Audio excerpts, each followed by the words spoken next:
Welcome back to another episode of Tormenta Talk. We are La Tormenta, the official supporters group of West Texas FC, your hometown soccer club in Midland, Odessa, and the Permian Basin. I'm joined tonight. My name is Chris Haig. I'm joined by Brian Hodnett, El Presidente. How you doing, Brian? Good, Chris. How are you, sir? Doing well. Busy and excited to be back recording, getting a little bit closer to the season. Can't wait. I know we're just in the beginnings of March, but man, it's getting closer. Mm-hmm. It's been a long off season, as it always is with our leagues, with our squad. We have our short season in the summer, so it's been a long off season. We're excited to be back recording, excited to be talking about our club again, getting geared up for an exciting 2026, not just with West Texas FC, but obviously with the World Cup, with a lot of things happening with soccer here in the country. But also wanted to start by asking what's been going on in your off season. Oh man, off season for me has been crazy. Kid sports. My son made JV for Legacy High School, so we've been staying busy with that. My daughters are about to start MSA up this weekend. I mean, again, soccer is around the world, revolves around all of our time here. Yeah. So, yeah, just fun stuff there. How about you, man? I know you've been staying busy.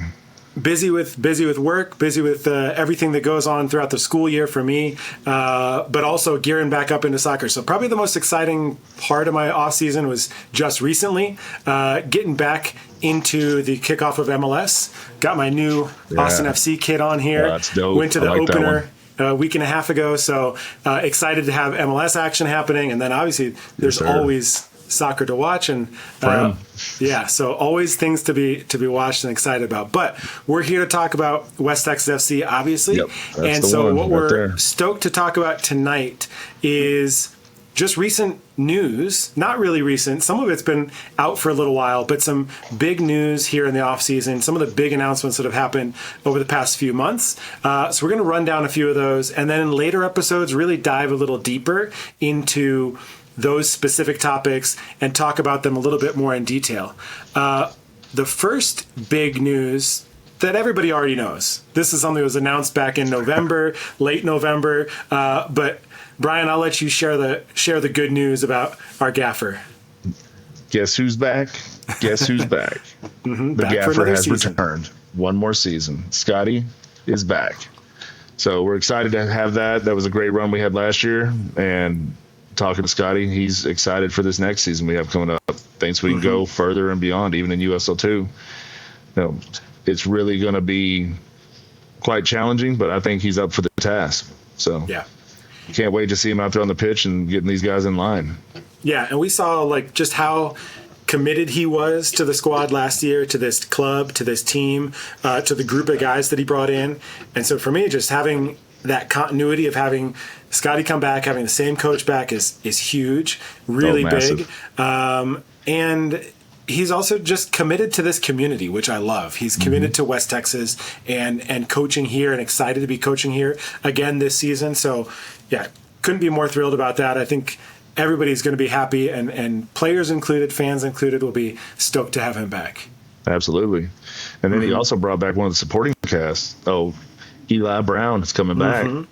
Man, with the epic warm-ups and things like that I've heard of, that the players were so fond of last season. But, man, he brought some real nice structure to the team. I really enjoyed talking to him last season. I'm glad to see him coming back as well. Yeah. So. Yeah, again, same thing, just that continuity with the not just the head coach, but one of the same assistants coming back. And good for Eli, because, I mean, both of these guys are younger coaches, so they're developing coaches, are getting really good experience, just like so many of our players. As I was starting to do a little bit of note-taking, research for our squad and players that have been announced, I was looking and saw that Eli also took a new job at Felician University. So congrats to him. He moved on from his previous role, now in this assistant coaching role at Felician. So that's awesome, and just really exciting to see coaches. We'll see it with players, I'm sure, as we start talking about more players developing, finding new opportunities, but then coming back here for another season. Yep, absolutely. So that's super exciting. We will dive in more with Scotty. We'll definitely have him on a future podcast. So we're thrilled to talk more with him, hear from him about what he's looking forward to, what's been going on also in his off season, and what he's thinking as we get closer to the season. But the other big news, again, it's been a little while. Most people know about it, but just in case you haven't been paying too close attention, we had another big announcement on January 15, so been almost 2 months now. You hinted at it, Brian, so I'll let you share this news again. Well, we've moved on from the NPSL. We had some great successes there, and now we've moved into USL 2. So it's opened up some doors for us to play some new competition. We're going to be part of the Ranger division, which is going to include our neighbors to the north. We're going to have Denton Diablos. We're going to see them again, my good friends. We got Fort Worth Vaqueros. They're back.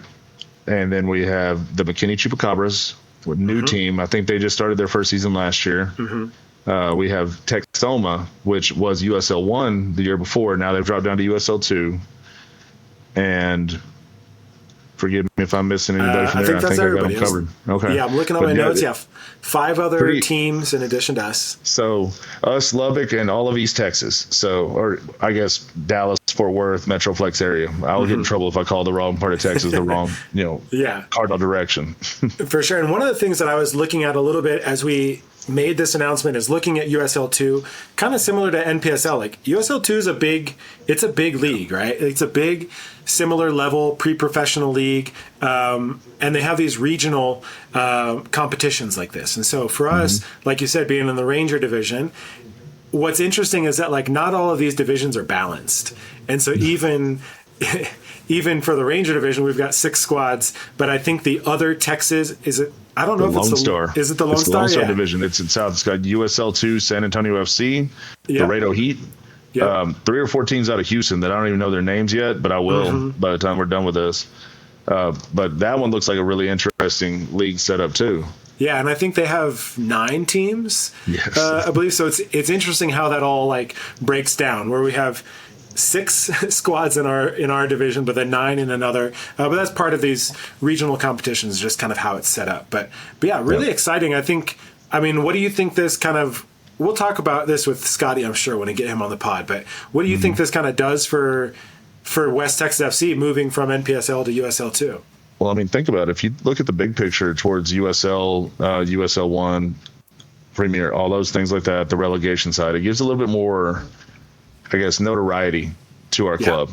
We're moving in another direction. I mean, no shots against the NPSL. Our time was great there. We had a good run. It's time for a new challenge, new chapter. And that's exactly what this is. This is something that's going to be a new challenge for our coaches. There's new rules involved, which we'll go over in another podcast. There's players, there's a lot of good things that can come from this, and it's not going to be a cakewalk, I can tell you that. So it's going to be, we get somewhere, we're going to earn it, right? This isn't going to be just handed to us. Yeah, absolutely. And there are new challenges getting used to this new competition, although we've got familiar faces, obviously, with Fort Worth.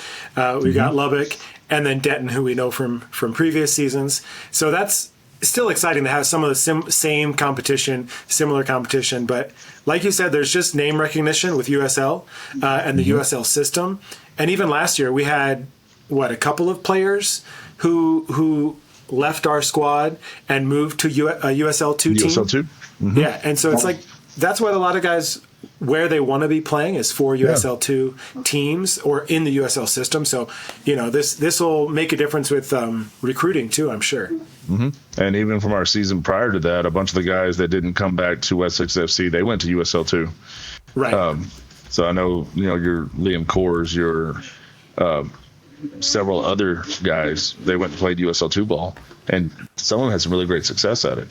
Luke McDonald was playing on that, or McCormick was playing on, not our Luke McDonald. Not our Luke. I make that mistake all the time. Luke McCormick was playing for Texoma at USL 1. Yeah, that's right. And I don't know if we'll see him again this year. He's probably going to play for another team, but a bunch of these guys went on to that USL 2 move. So this, like you said, the notoriety is going to be good. It's going to get some more names and film out there. So I'm excited to see the talent pools that we're playing with and the teams we're playing against.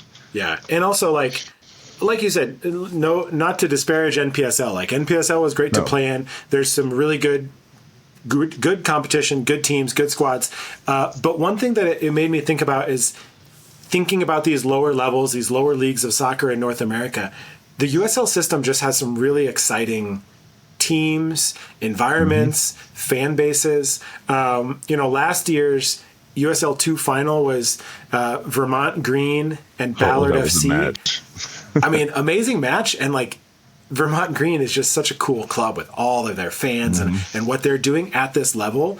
And then also the same thing at USL 1. Right, just that step up, but some really exciting fan bases and really cool. So exciting for us as fans to join that system and kind of jump into that and bring some of that energy to our area.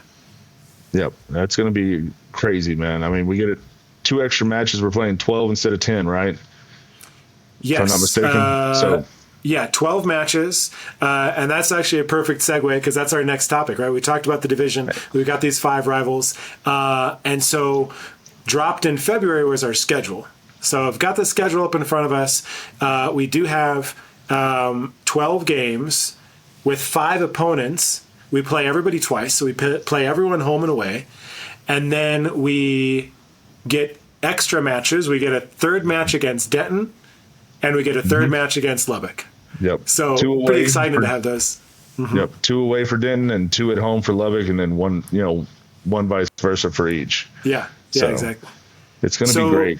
Yeah, it's going to be awesome. It's going to be really exciting playing these teams and going on some interesting road trips too, which we can talk about here in a second as we kind of break down the schedule. But you've got it in front of you. I have it pulled up here.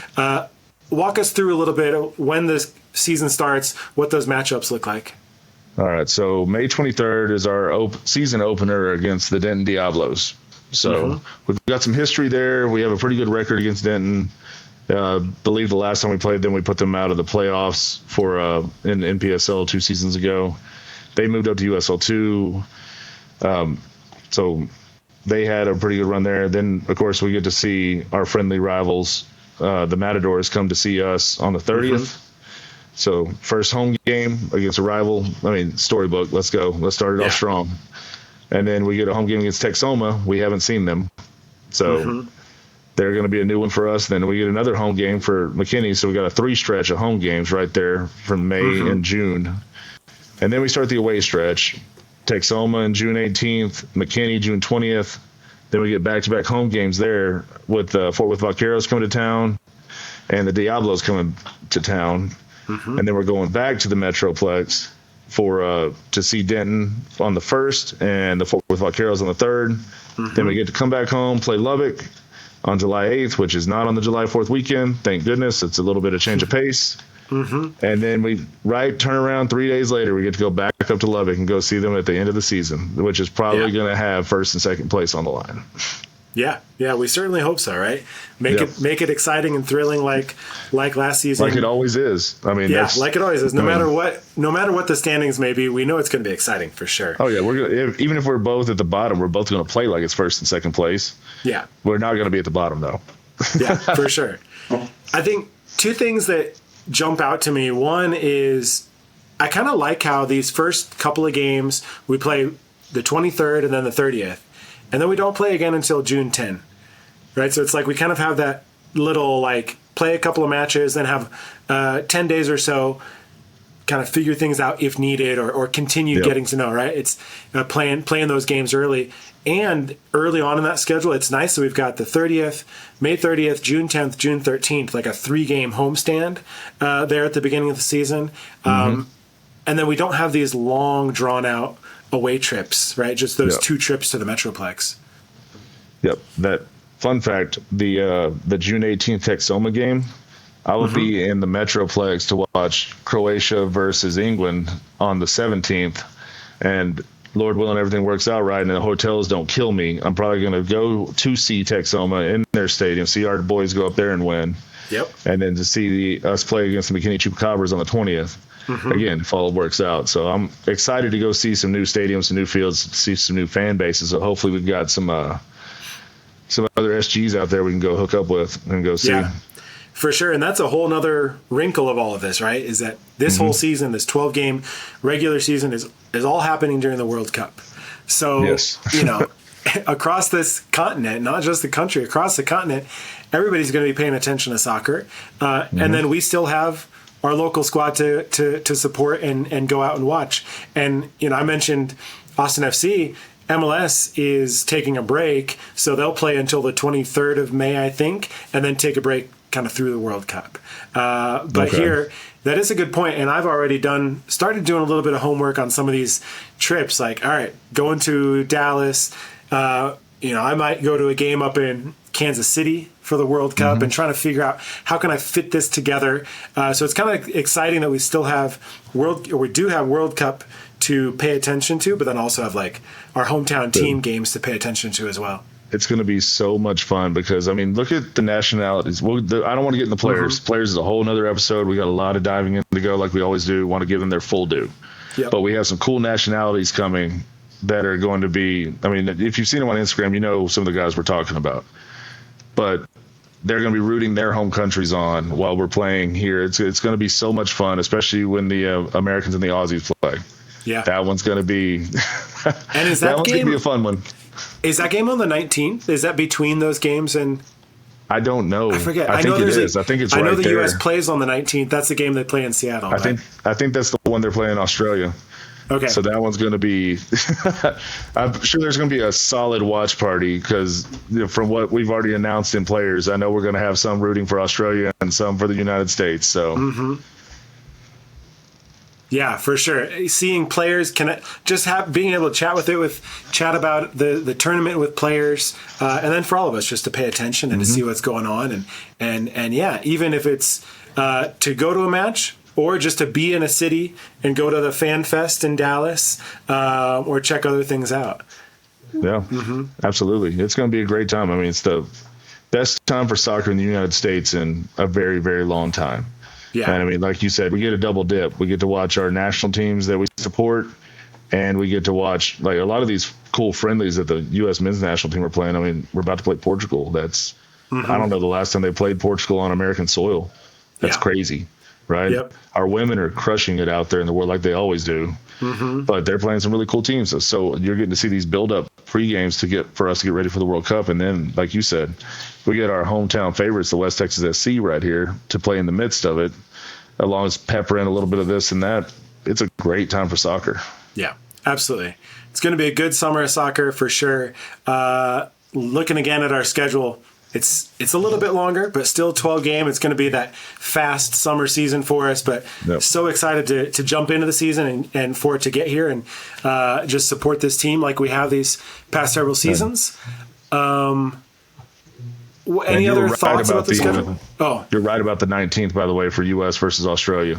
Okay, Luke just sent me a message. Yeah, so that's exciting too. Yeah, between those games and the Metroplex to. Yeah, even like to go to the Fan Fest in Dallas would be a fun way to like watch that game and check it out. Now, thoughts on the schedule? We don't have any big gaps. There's not anything crazy here. A little more time off towards the end of the season where injuries and things stack up would be nice. But hey, man, championships aren't easy to win. We're gonna have to go the hard road here. I think it's gonna be good for us, though. Yeah, and it is. Once we hit June, it is not a lot of time between games, but that's the way the league is, right? Like all the teams in our division will be facing the same thing, and so that's where I'm excited for upcoming episodes as we start talking about players, because we know that Scotty did a good job of putting together a pretty deep roster last year, like figuring out a way to have a good solid group of guys that can put in those minutes in a season that's not super long, but kind of grueling in its own way. Yep, absolutely. I'm excited to see the resolve we have with the guys coming. We've got a few announced that are coming back. We got some new faces. So if you judge on what he did last year, he put together a hell of a squad. Yeah. I can only imagine after having that success as a head coach, what he can bring in this year. Yeah, for sure. Yeah, it's going to be quite the ride. Well, that's kind of a good preview of what's coming up too. Some of our next episodes will be discussing players. As we mentioned, player announcements are starting to drop online. We've seen a number of them on Instagram. So some of our upcoming episodes will be talking about players, discussing them a little bit. We mentioned hoping to get Scotty on the pod. Any other previews that we can share, Brian? Things we might be talking about soon? Yeah, I think we covered most of it. I mean, we've got really and truly, I think probably a little deeper dive into the schedule, kind of going over some of USL 2, some of the rule changes that we're used to from NPSL to here. Surprisingly, there are quite a few differences here, even for what some people are saying comparable leagues. I really want to do some looking into our new opposition that I don't know much about, kind of look and see how their records were last year, what their coaches, and, where we're going to be playing some of them, things like that. I'm looking forward to the player announcements, man. That's one of my favorite things to do. Yeah, that's the exciting we did part. last year. Yeah, that one was so much fun, especially to see the guys that watched our stuff and would say, hey. Like, I remember Adim, he said, "No, you're wrong. I'm not 19, I'm 18. That's right. The first time we had an interaction, I was like, I'm sorry, big man. The dude's this much taller than me. I'm sorry, big guy. I'm sorry. That's what I found in my notes. But yeah, exactly. But stuff like that, those are fun for me. Exciting to talk about. But you're right. We do need to continue talking about USL, the competition we'll be facing. And, we'll kind of break down a little bit what's this difference in the league and that sort of thing. I'll also mention before we wrap up, just stay tuned for more things La Tormenta focused. So we've been meeting here in the off season. We've got some exciting projects going on, a few tweaks in how things might be run or just new ideas of what's happening. So we're excited to start sharing that out very soon. We'll be sharing about 2026 memberships for La Tormenta and then start gearing up all the ways that we can support the team throughout the season. Yep. And be prepared for some new faces on the podcast, guys. We've got some people that are interested in coming on. So we're going to have some more La Tormenta members coming in, putting their spin on this. So it's going to be a great ride, man. Y'all need to tune in whenever you see these episodes drop. There should be seeing more content coming. So we're looking forward to putting some of this stuff out so everybody can enjoy it. Yeah, absolutely. Well, I think that's a pretty good place to wrap up. So thanks for the time, Brian, and thanks everybody for listening. We will catch you next time. We'll be recording again soon. To the next time. We'll see you. See y'all.